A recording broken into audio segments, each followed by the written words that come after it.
Hi team, welcome to your weekly update. Sorry so late. I have a couple things to work through all the way from resort to hospital, and I want to take my time and make sure I go through it really clearly, as some are much larger, bigger updates versus some are just reminders and just informational things that we may have kind of forgotten or gotten away from, or might not be all on the same page. So I'm going to start with the resort, a little bit smaller area there as far as updates go. As far as Lily not doing any more training, and she's out on maternity leave at this point anyway, so there's no play and learns right now happening until her return from maternity leave. Just for everybody's information, until she comes back. Until then, there'll be no training of any kind other than play and learns at this point right now. While she's gone, there won't be play and learns either. Okay, so just to make that super clear, if we do need to refer, spoken to Lily, and what she believes is ZenDog Training is a wonderful place they can use for training, other than us at this time, since we no longer offer that.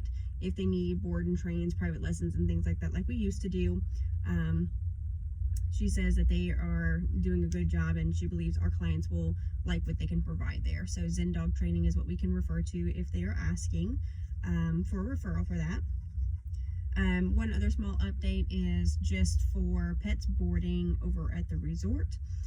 If for any reason they come in to board and they're in heat, or they become, they're actually come in and then they become in heat while they're boarding with us, we do need to make sure that they're in a fully enclosed enclosure, inside and out. So whether it's a suite, which is completely enclosed, one of the front few suites would be the best, one of the first 5, or if they're in a condo, just making sure that there's a covering over the top, inside and out, just to be sure, since those smells and such might entice others to potentially jump over.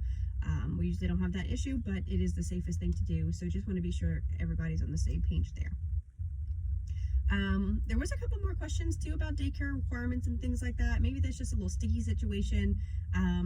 So all daycare pets, on the first time that they come, to be sure that they are a fit for us and our daycare, and they get along with pets socially as they should and expected to, they kind of have a 3-day trial phase where they don't necessarily have to, they do have to have all their vaccines and such. However, they can do without influenza for that trial period. And if as long as they've had one Bordetella, they can do without that too for the trial period. Other than that, they'll have to follow our strict guidelines of every 6 months Bordetella vaccines, and all of their vaccines required yearly, microchipping at that point, and spay and neutering by 6 months of age, or 9 months with doctor's discretion. So just want to be sure that that's there and that's out there for everyone. It's clear. We do have a 3-day trial daycare line item now in Avonmark, just to help us a little bit, as we've been very busy, and there's not a really good follow-up protocol to ensure that we are having everyone get on this policy. And clients are like, well, they never made me do it before, and I've been coming this long, so why now? So it's a way for us to catch up. Kayla has helped us to do that. So when you put in that 3-day trial period, when a new pet arrives at the playground, we have this, it automatically will send a work list message into the CCS work list. So that'll help us a ton there to be able to follow up and ensure that they do everything as they should. An owner can elect to microchip at the time of 6 months with the spay or neuter. That is fine if they're really worried about a very small pet or something like that, getting a microchip at a regular vaccine appointment or something like that. So we can offer that. That's not as big of a deal, but it is safest, and I do like to let everybody know why. So for your reference, and to let clients know, the reason why we do urge them to do this for their pets is not only for their own safety at home and things like that, if they were having to get out of the yard, that full whole deal, but also while they're in our space, they're the only pets that do not have an actual yellow ID color around their necks, because having that with all the social interactions tends to lead to more tussles and things like that between the pets, because there's something around the neck, they tend to try and pull it off, and they're constantly nipping at the neck and all that and pulling on it. So it doesn't really work out for what the situation calls for. If they were all separate, it would be one thing, but they're not. They're playing together and having a great time. So those things don't tend to stay on, and is why we intend to microchip. And also, if we happen to have 10 black labs that day, if for any reason there was any, confusion on any pet, we can microchip scan that pet, since they can't have any other kind of identification on them. Okay, so that's kind of the why, and that's all for the resort at this point. I've had some questions lately about, like, what is this stop code for these reminders in here? Didn't realize that NVA would start putting those in there just yet. We have a couple of team members from NVA that help us with overdue reminder calls and things, that are actually starting to use that. That is okay, and we will get to that point with our team as well. At this point, the project that I have going on to have a reminders cleanup and inactive clients cleanup is not totally complete, so I'm waiting for that to be 100% complete before I fill out the whole team in on how to use it and things like that. But essentially, this is the right way to stop reminders, essentially, not deleting them from the reminders in that area, because every time we have to do a global apply to apply a new reminder or fix something in Avmark, all of those things are just popping back up, which we now know is why those things happened in the past, and we did not know that. I guess we never knew from Avmark or whatever it was. So deleting reminders doesn't really work. You can edit the due date for those things, that is fine. However, stopping reminders will be those stop codes. Again, don't worry about that so much for now. However, we'll get to that in the future. So for now, don't worry about those. They're done correctly. Basically ignore them for now. And in the future, we'll actually teach everyone who needs to know how to put in these stop codes for reminders going forward. Okay, so that'd be like nurses and CCS that would probably need to know that. The second item for the hospital I do want to talk about is we've had a great suggestion by a couple team members actually at this point to adjust our phone tree, if you will. So the how and where and when our phones actually ring, and also we're going to actually add a number. So it won't just be emergency, hospital, and refill. It will also add the resort in there. So I think that'll be very, very helpful. And when a resort call comes in, we actually won't have that ring in the back treatment area, because that has been a big concern for nurses, that maybe that's a sticker point too, where they don't really want to pick up the phone sometimes because they can't really help the resort client who's calling, and you never know who's calling. So now you'll be able to definitely help the person who's calling, more than likely, because it should, as long as they follow the phone tree, that is, and that should start tomorrow effectively. The resort calls should not actually, sorry, lost my light there for a second. Should not ring in the treatment room areas and doctor's area. It should ring at the front desks and, of course, in the call center. Okay. All right, that's that for that. So thank you so much for the suggestions. We really value those, you guys bringing those good suggestions in with great suggestions for issues currently going on.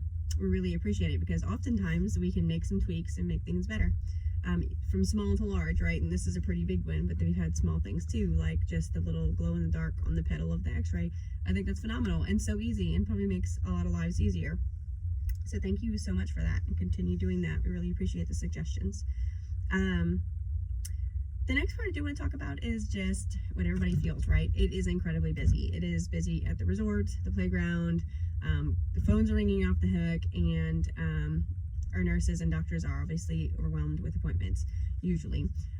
So don't see that really stopping too much, going forward. We continue to grow. So at this point, there are some little edits we'd like to make at this point that we foresee we can do and will work well and will help our team. So right now we have the new client no-show fee. That is working very well for new clients and such. We do want to apply this no-show fee to everyone existing, even existing clients. So please, we need to let them know by phone that that is a thing. It will be added to our AlleyDVM text confirmations and things like that, as well as our vocabulary when we're on the phone. Getting a card on file. A lot of existing clients already have that, so don't worry about it. Obviously, if you already have it, just let them know about it. And really, if within 6 hours is really the deal, to start, at least anyways. If they can give us at least a 6-hour notice that they need to cancel or reschedule, that should be enough time for us to, we have plenty of work-ins that are constantly needing something. So I'm not too worried about that at this point, but at least some kind of notice if we can hold them accountable for that, not showing up in the last very minute. And also the other side of that is they do show up, but they're an hour or more late sometimes. So an hour or more would also consist of a no-show appointment. And they can stay, and we will work them in if they do show up, like typically we would anyways, but that no-show fee will apply. So that's for that. As far as existing clients, especially good clients, guys, if they don't want to put a card on file, that is fine. We can just add the charge. We already know these people. They are coming in constantly and they're paying their bill. And usually people are very respectful of a no-show fee. It is literally everywhere anymore. So it shouldn't be too big of a hoorah for that, okay? But it is something that we can help. And just when people hear it, they're like, oh, well, let me just call back when I know for sure if I can come. That's fine. I'd rather hang up with them and not make the appointment if they're unsure than I lose a spot because, you know, they are unsure and they decide they're not going to come at last minute and not give us enough notice. So we'll do that, okay? And that, I'm sorry, that is for all doctor appointments. That's not for resort appointments, and it's not for over-the-counter appointments at this point. It is for a doctor's appointment. Let me make sure I don't miss anything. So just going to review this. Okay, so that's kind of the big deal right there. And then also just to help, we're going to limit vaccine appointments. I know before in the past we said on the weekends, Saturdays and Sundays, for wellnesses. But the problem is we never did restrict that down to puppy and kitten vaccines appointments or any kind of vaccines appointments. That's pretty much a wellness type exam. With vaccines, we want to include those two. We really want to focus down. We can't really restrict completely wellnesses and such just at this point with weekends because our regular existing clients that are 5-star and such like that sometimes too work all week and really can't get here in the evening, so they're looking to come on the weekends. So with that being said, customer care team, nurses, please look and pay close attention to the schedule, especially on weekends. Weekends are tough enough as it is, not having, the regular scheduled doctors there. So please, let's use this appropriately. Limit 6 vaccine appointments, period, per doctor, per shift. That way we can have plenty of room in the schedule to work through any pets that are sick and need care over the weekend. So with that being said, what is a really good idea to do is to put one of those vaccine type appointments before any lunch break. And that's weekend, holiday, regular weekday, okay? That will help us a ton. We really want to ensure team members are getting lunches. And it kills me to ever hear doctors don't get, enough of their breaks. They usually just don't. And while I understand we chose a medical field as a profession, we really need just a 30 minutes at least to decompress. Everyone needs that. It'll help a ton just to clear your mind, get some sustenance into your body so that you can think clearer and have a little break. Love for you to have the full break, obviously, right? But ensure, guys, team leads, doctors, please help with this. And then CCS, please helping also with the wellness vaccine type appointments before the lunchtime. That way it is a more known visit, less likely to have crazy things happening, should be a well visit versus a very sick pet, something broken, all that kinds of stuff, and then blood work and x-rays and ultrasounds and all that stuff is leading all the way through the lunch break, allowing not for many to take a lunch. Okay, so that's the ask there. And then just in general, really, customer care team, when we're answering the phones and such like this, I know that we're trying very hard already as it is, but pushing appointments appropriately really is the key deal. So I'm not saying only team needs is the only important thing anymore, right? No, but we just really need to start catering down to our team needs too. So with that being said, if someone is calling in for any type of wellness vaccine type appointment, we don't offer them next day appointments. We don't offer them 2-day appointments, right? This is wellness type things. Of course, look in regards to see when the pet is due, but if they're already due or overdue, another week or 2 is not going to hurt. So the ideal time for wellness type visits is going to be 7 to 14 days, right? puppy or kitten, you might have to do a few. Closer to the 7 side, 5 even is fine. Really, it's just pushing them out some so that we might have some extra room in our schedule to actually work in work-ins. It is very hard and probably very overwhelming to many when you look into the Avamart calendar and it is booked solid, the next day before we even start the next day. That is very hard because we all know there's going to be sick pets that are that day and needing some help. So the idea there is to nest appointments correctly, not having 4 doctors having all exams coming in at the same time and leaving at the same time, so we can have a good lobby flow. So the 10-minute appointment times, staggering those. Wellnesses before the lunchtime, like we talked about just a minute ago, and guiding people into the appropriate time. So besides the wellnesses, as we already talked about, if you are listening in to what they're telling you and what's going on, and you're asking questions to find out what's going on with the pet, if we are finding out that the pet is shaking its head and things like that, that's not necessarily, it is needing to be seen, but it's not necessarily urgent. It doesn't necessarily have to be within 24 hours. Get them the next day, that is plenty fine. So when they ask and they want to see Dr. So-and-so, tell them Dr. So-and-so's next available time is tomorrow, between this time and this time. I have this time available and this time. Just guiding them a little bit better versus just asking. We're so used to just client service, and that's absolutely where we're staying, right? It's just we will guide them to where it also fits our needs for our team and what we can handle, instead of just sticking. So while I know that this is making it sound easy, I know that it's hard and people are going to ask questions, but in general, if you just guide them and let them know when the next available appointment time is, really like the next day or the following day after that, depending on the type of appointment it is.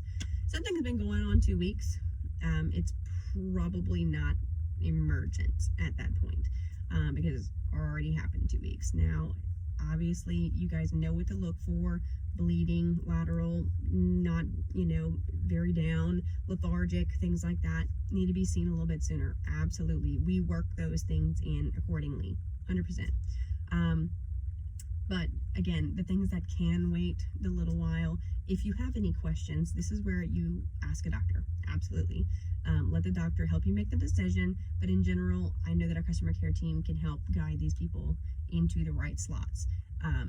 Alex and I, Jordan, Kayla, will be helping a ton. I know any manager is going to be happy to help. Okay, so this is wonderful.